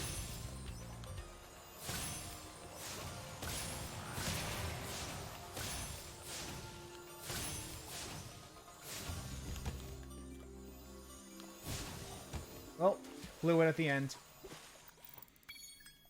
This one needs to be one of the more linear ones, which should hopefully mean I don't spend too much time here.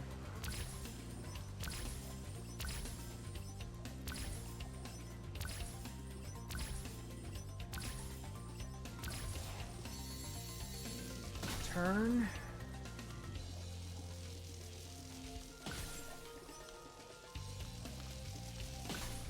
Don't go too low, don't go too low.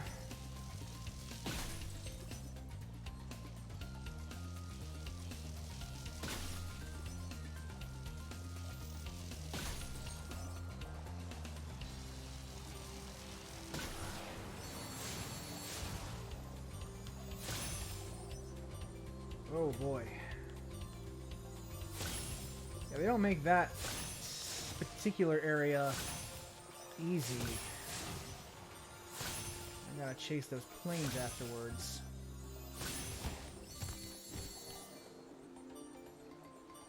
Ooh. Fuck. Okay, so I might have to go for... Okay, the planes are gonna be a tricky part. But the rest will kind of, answer itself. What if I go for the arch and then the planes and then leave the treasure for last? What if that's how I do this?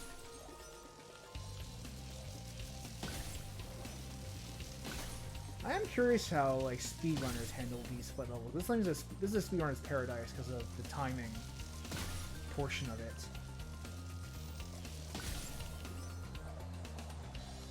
So let's deal with some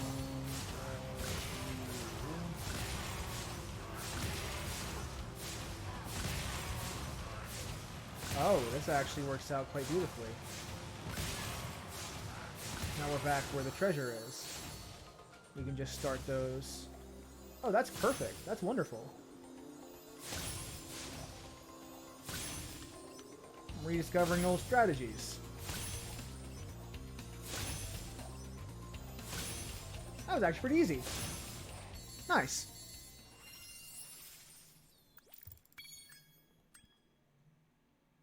Quit.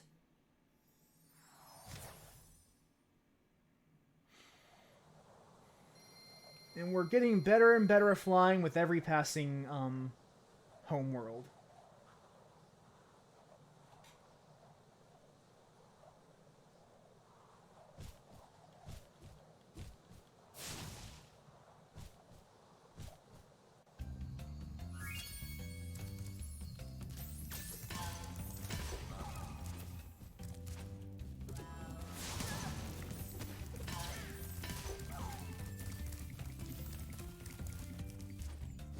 We're going to do Alpine Ridge first. Might have time for a second level too, depending on how fast this one is. Although, it'll probably end up closing out the stream on this world, on this level, Alpine Ridge.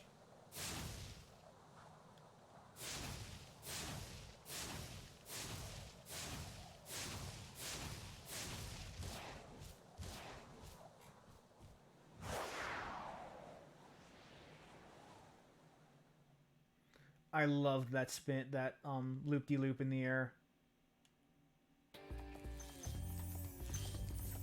Alright, so... level where the spires in the background give this place a little bit of extra light.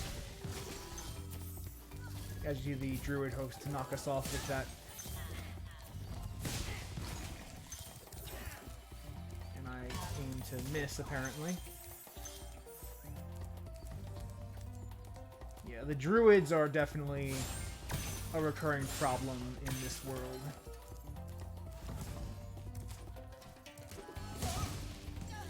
And once taken care of, though, things start to kind of fall into place.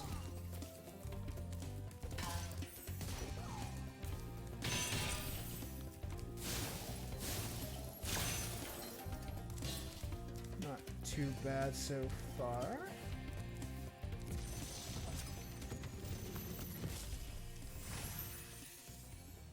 Oh, Spyro! You're not afraid of those big, noisy, gigantic, awful beasts, are you? Of course not.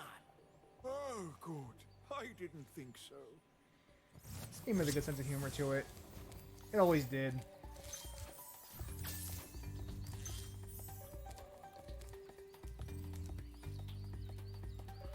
Though I think one thing I noticed about Tom Kenny's impression of Spyro is that the original voice actor has Spyro like as a lot less confident as he is with Tom Kenny's impression.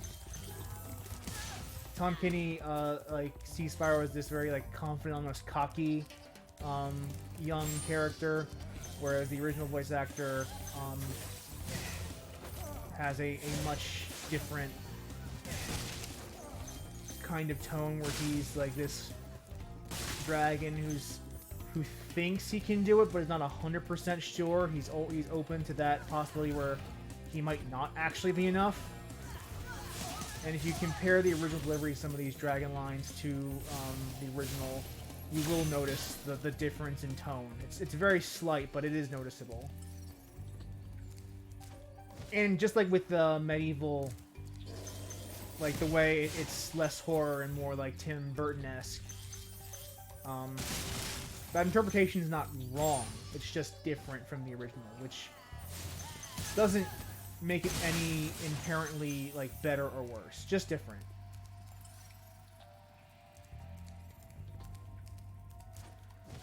And one thing you'll notice in these later levels is that just getting to the end, while it is easier than getting 100%, it's definitely starting to become a bit more of a challenge on its own. Like, the end is up there, and that is the peak of the level.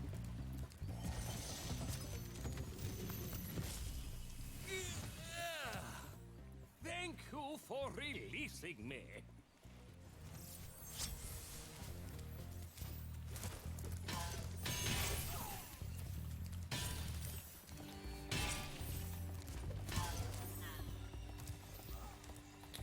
All right.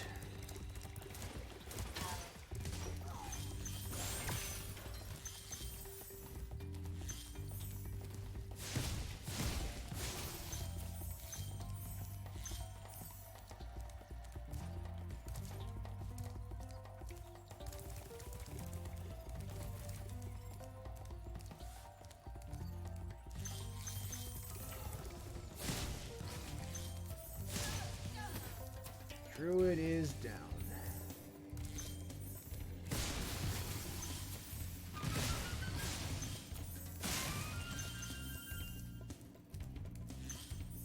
Making good progress here.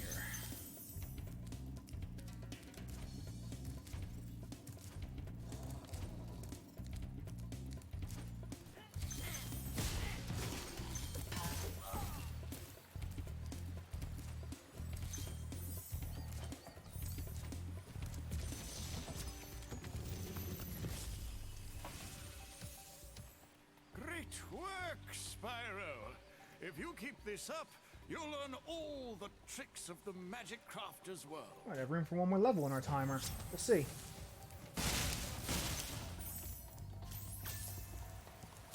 So like I said, like, finishing the level is clearly harder than it used to be, now that we're in the third world. But we still got more work to do once we get to the end. Our work is not finished.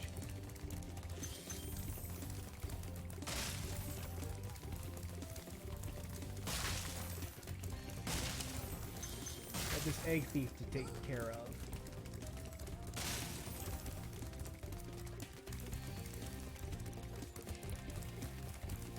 Sometimes I wish it was a little bit faster.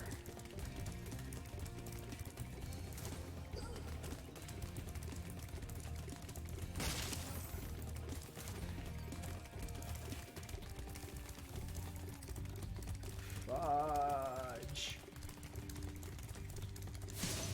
There we go. Skip the cutscene even. Nice. Now we can go back and acquire the gems. And as you can see, we have 20 gems left. Kelvin! Hey, Kelvin! Remember that these blue thieves have stolen eggs outside the Magic Crafter's world as well. Don't worry, I'll take care of them.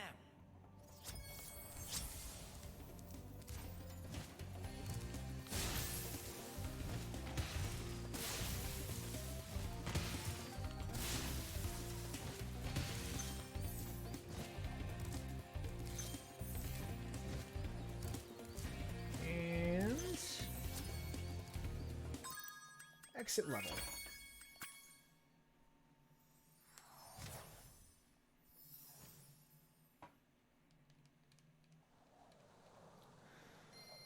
Now the question is, do I do one more level in this time or not?